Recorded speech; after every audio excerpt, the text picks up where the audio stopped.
Asset tagging by creating a new survey. Open up survey 123. Now we want to open the survey. Down toward the bottom, press on Collect. Fill out this form. Once you're done filling out the form, you want to scroll down until you get to the InfraMarker Right section. You want to press on the Start button. Then, press on the 3 bars in the upper left-hand corner. Press on the External Reader button. This shows the Biomark reader that I've connected to previously through Bluetooth. Click this and see that you're now connected.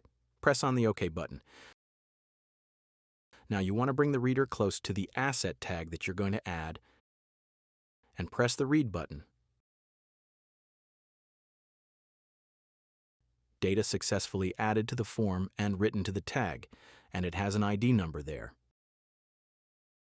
Be sure to look at the InfraMarker ID field and make sure that number matches what's in the right InfraMarker RFID section.